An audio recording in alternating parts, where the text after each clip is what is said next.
আসলে আসলে বৌদি একটা গাড়ির কথা বলেছিল আর কি। তা বৌদির তো এখন প্রচণ্ড কাজের চাপ যাচ্ছে, ব্যস্ততা যাচ্ছে। তা সেই চাপের মধ্যে ব্যাপারটা ভুলে গেছে কিনা তাই একবার মনে করিয়ে দিচ্ছিলাম আর কি। কেন মানে গাড়ি কেন? শ্রেয়া তোমাকে গাড়ির ব্যবস্থা করে দেবে কেন? আমি কিছু বুঝতে পারছি না। কি ব্যাপার শ্রেয়া? তোমাকে বলবো বলবো করে একদম ভুলে গেছি। মানে কাজের প্রেশার ছিল তো, মাথা থেকে একদম বেরিয়ে গেছে।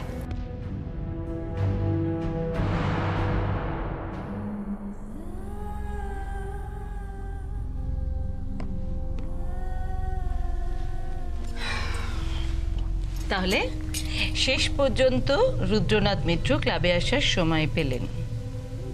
তা পেলাম, কিন্তু কোনো দরকার ছিল এই নাটকটা করার?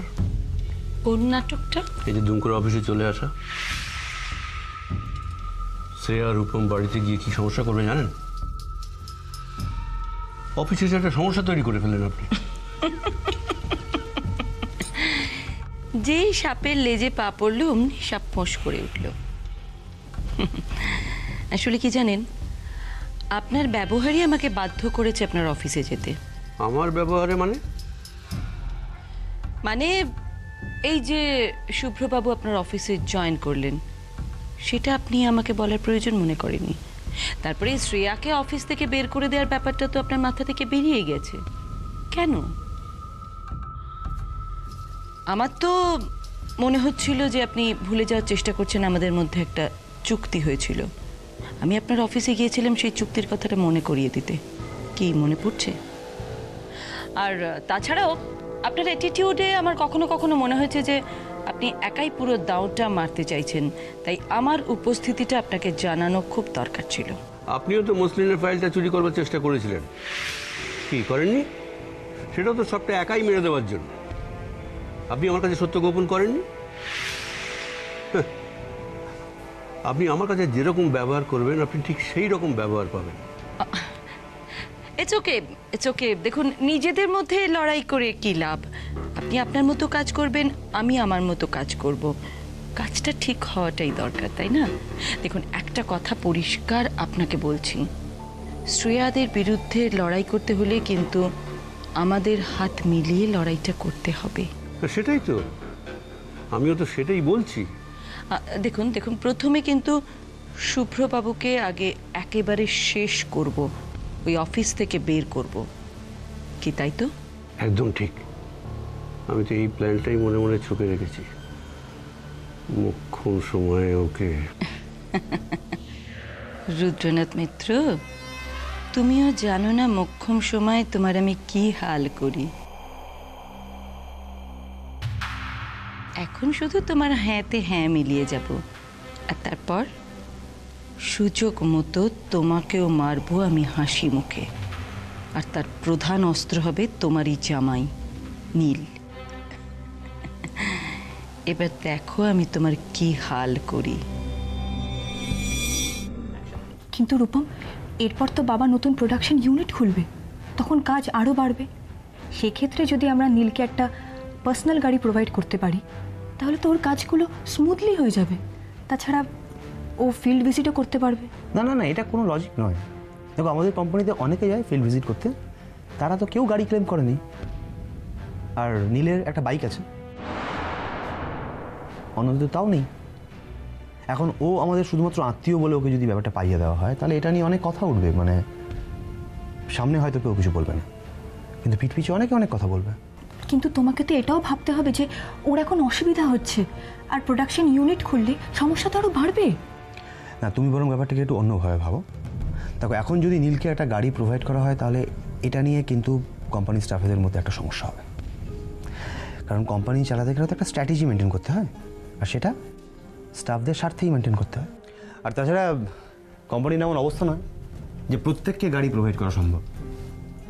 এত ব্যস্ততার কিছু নেই, যখন সময় হবে ঠিকই গাড়ি পেয়ে যাবে।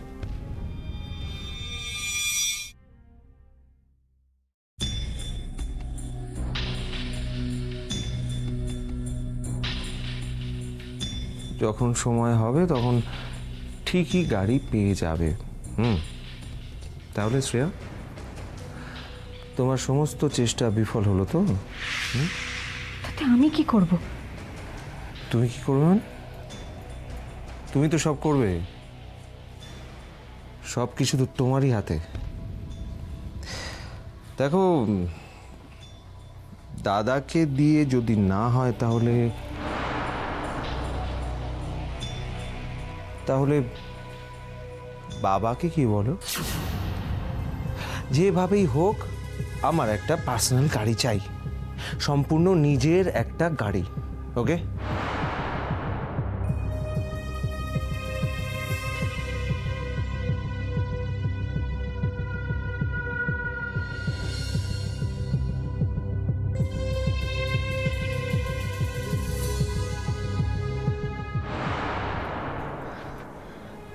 রূপম, রূপম দেখো, এক মিনিট চুপ কর। দেখো, নীল না এমন কিছু এক্সট্রা করেনি যে ওকে একটা গাড়ি প্রোভাইড করতে হবে। কারণ নীলের থেকে এক্সপিরিয়েন্স লোক কোম্পানিতে অনেকে আছে, যদি গাড়ি পেতে হয় তাহলে ফার্স্ট প্রেফারেন্স তাদের হওয়া উচিত। গাড়ি তুমি দিতে চাও দাও, কিন্তু সবাইকে দাও। রূপম, রূপম তুমি রাগ করেছো না? I am really sorry. মানে আচ্ছা, একটা কথা তুমি নিরপেক্ষ হয়ে ভেবে দেখো তো, ভেবে দেখো, এটা কি অন্যায় নয়?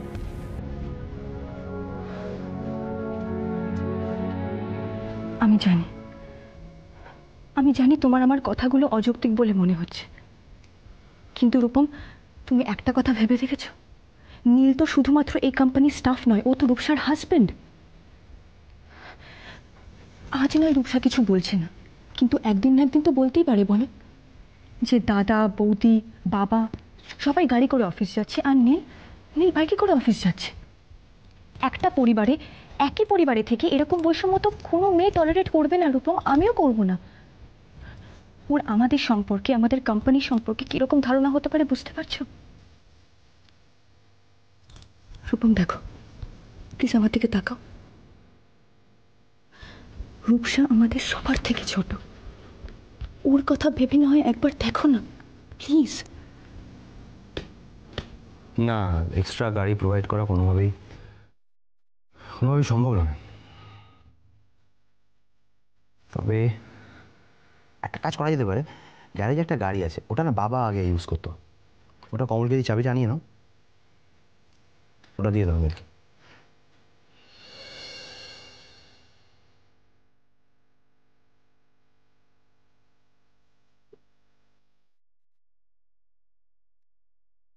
বাবা, কখন এলে? এই তো, আয় মা আয়। দেখ তো দিদি কি পাঠিয়েছে দেখ। ও দিভাই তো পারে বটে, ঠিক আমার ফেভারিট চকোমুজটা পাঠিয়েছে। কি কি পাঠিয়েছে? চকোমুজ। চকমুজ? এসব আমি জীবনে কখনো মনে করে দোকান থেকে আনতে পারতাম না। আমার দৌড় বড় জোর ওই ওই সিঙ্গাড়া, কচুরি, চপ এই পর্যন্ত। বাবা, বাবা, আমরা আমরা তোমার কাছে ক্ষমা চাইতে এসেছি বাবা। কেন ক্ষমা চাইবার কি আছে? না বাবা, আসলে কাল রাতে আমরা তোমার সঙ্গে যে ব্যবহারটা করেছি, আমরা জানি তার সত্যি কোনো ক্ষমা হয় না বাবা, কিন্তু তাও তাও যদি তুমি আমাদের প্লিজ বাবা। তোমরা কাল রাত্রিরে তোমাদের সিদ্ধান্ত জানিয়েছো, আর আমি সেটা সমর্থন করেছি। ব্যাস, মিটে গেল। এতে তো ক্ষমা চাইবার কিছু নেই। তোমরা এখন বড় হয়েছো, তোমাদের বিচার বুদ্ধি তৈরি হয়েছে, কোনটা ভালো কোনটা মন্দ তোমরা বিচার করতে শিখেছো। এখন তো তোমাদের আর বাবা মার গাইডেন্সের দরকার নেই। আমি বুঝতে পারি তোমাদের এই ভাড়া বাড়িতে থাকতে কষ্ট হচ্ছে, আর আমি কাউকে জোর করে এখানে আটকে রাখতে চাই না। তোমরা স্বচ্ছন্দে এখান থেকে চলে যেতে পারো। বাবা প্লিজ আমাদের ক্ষমা করে দাও বাবা। প্রমিত, এখন বাড়ির যা পরিবেশ, তোমাদের আলাদা থাকাই শ্রেয়। তাতে অন্তত পারস্পরিক সম্মানটা বজায় থাকবে।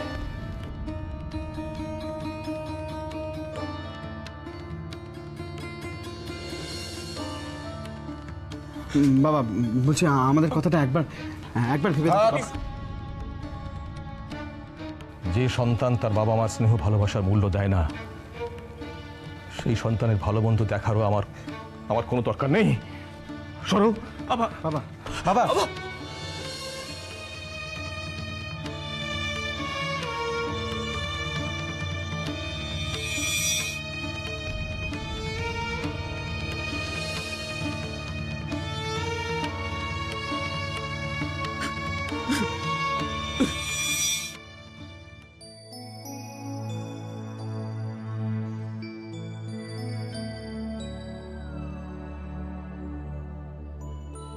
বৌদি এ নাও। ও কে দিল? কমল কমল আসছিল, আমি বললাম যে আমি চলে আসবো তোমার কাছে, তাই আমার হাত দিয়ে পাঠিয়ে দিল। থ্যাঙ্কস। বৌদি, একটা দরকারের জন্য তোমার কাছে এসেছিলাম। কিসের দরকার বলো? বসছি, হ্যাঁ। বস। আমি বলছিলাম যে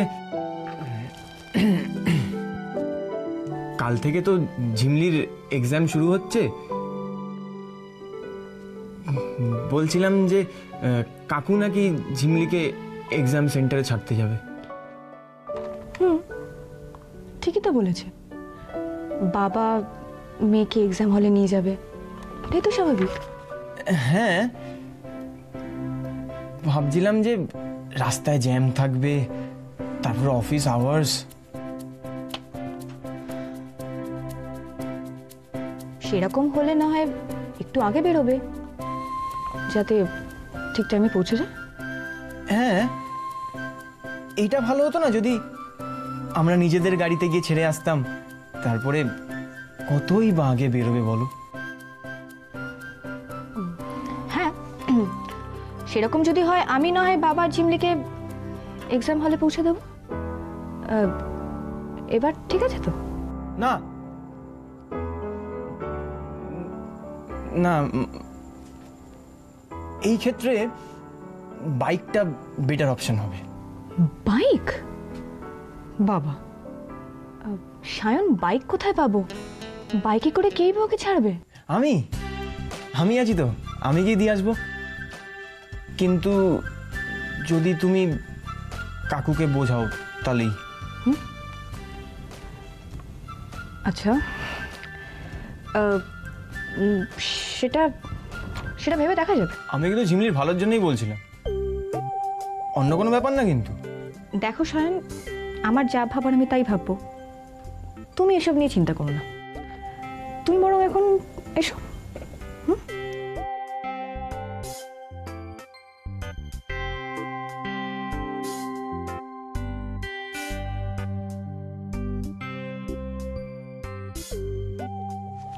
কি হলো, আরো কিছু বলবে? হ্যাঁ, বলো।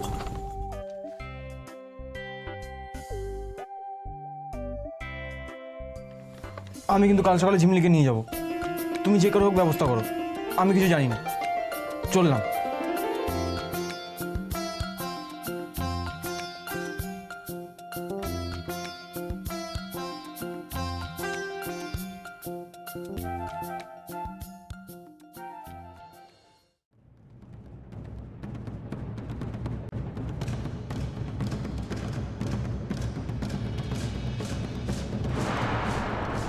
ঝিমলি, অনেক অপমান করেছ, এবার আর মাথা তুলে দাঁড়াতে পারবে না, এমন ব্যবস্থা করছি। আর এই ব্যবস্থাটা শুধু তোমার নয়, তোমাদের দুই বোনের, তোমাদের পরিবারকে।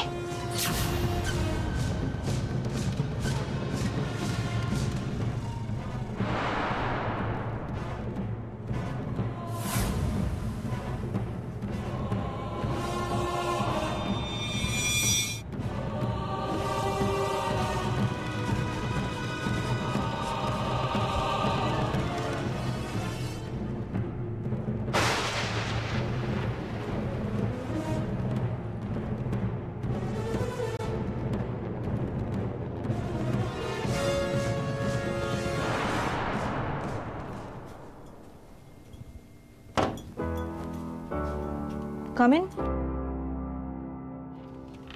আসবো ম্যাডাম? রূপম, প্লিজ এসো। বাড়ি যাবে না? যাবো তো। এই সায়ন এসেছিল দেখলাম, মনে হলো। আমি মিস্টার সেনের সাথে কথা বলছিলাম, এসেছিল না? এসেছিল তো। আসলে কমল কি একটা কাজে ব্যস্ত ছিল, তাই ও নীলের গাড়ির চাবিটা দিতে এসেছিল। ও আচ্ছা রূপম, রামকানাই গার্মেন্টসের আগের ইয়ারের বিলটা কোথায় বলো তো? মানে আমি ঠিক খুঁজে পাচ্ছি না। তোমার সাথে কথা হয়েছিল না? হ্যাঁ, অশোকের কাছে আছে, আমি বললাম না তোমাকে? ও হ্যাঁ হ্যাঁ হ্যাঁ, বলেছিল তো, একদম ভুলে গেছি।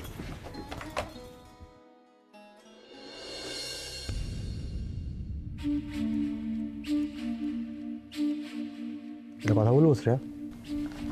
বলো না। আচ্ছা, তোমার কাজ তোমাকে আমার থেকে দূরে সরিয়ে দেবে না তো? রূপম, না না, আমার না একটু ভয় করে, জানো, এত বিজি হয়ে পড়েছো।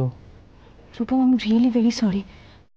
বিশ্বাস করো, হঠাৎ করে আজকে এরকম কাজ পড়ে যাবে আমি সত্যি বুঝতে পারিনি। I am really sorry. It's okay, it's okay. একটা কাজ করবে? দেখো, আমি বুঝতে পারছি যে তুমি এখানে বসে বসে বোর হচ্ছ, আমি তোমার সঙ্গে ঠিক করে কথাও বলতে পারছি না। তুমি বরং বাড়ি চলে যাও, বাড়ি গিয়ে রেস্ট নাও। আমি জাস্ট একটা ইম্পর্টেন্ট ফাইল দেখিয়ে আসছি। আর বাড়ি ফিরে গিয়ে আমরা দুজনে একসঙ্গে গল্প করতে করতে খাবো।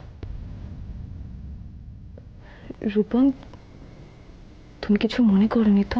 তুমি না বড্ড ফর্মাল হয়ে যাচ্ছ। আরে এটাই বেটার হবে। ঠিক আছে, চলি।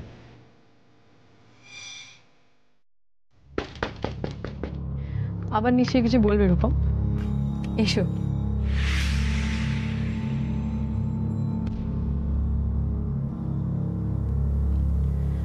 ও তুমি, তোমার গাড়ির চাবি আনা আছে, এসো। আমি জানি বৌদি।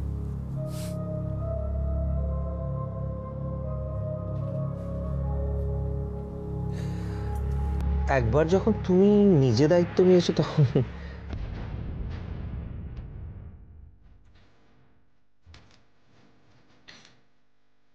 থ্যাঙ্কস।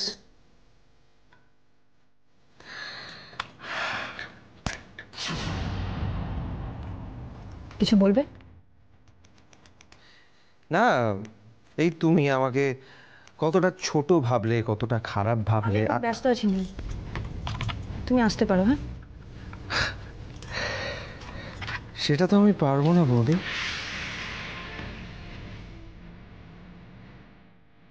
আসলে ছোটবেলা থেকে বাবা মা আমাকে শিক্ষা দিয়েছেন, কেউ উপকার করলে সেই উপকার কখনো ভুলতে নেই। সমপরিমাণ উপকার করতে না পারলেও কিছুটাও যদি করা যায় তাহলেও। না না না, ঠিক আছে। কিচ্ছু ঠিক নেই শ্রেয়া। আমি ওই দাদার মতো স্বার্থপর হতে পারবো না। তুমি এখানে খেটে খেটে মরে যাবে আর আমি বাড়িতে গিয়ে পায়ের ওপর পা তুলে বিশ্রাম নেব, সেটা কখনো হতে পারে শ্রেয়া বৌদি? তার থেকে একটা কাজ করা যাক। তুমি কাজটা শেষ করে নাও, তারপর আমরা একসঙ্গে বেরোবো। থ্যাঙ্কস, বাট তার কোনো প্রয়োজন পড়বে না। তুমি বরং বাড়ি যাও, রূপসা তোমার জন্য চিন্তা করবে। আমি ঠিক চলে যাবো, আমার জন্য চিন্তা করতে হবে না। না বৌদি না, এটা কিছুতেই হতে পারে না। দেখো, গাড়িটা যখন আমি তোমার জন্য পেয়েছি তখন প্রথম দিন আমার পাশের সিটটায় তুমি বসবে। চলো না শ্রেয়াবতী, প্লিজ আমরা একটা লং ড্রাইভে যাই।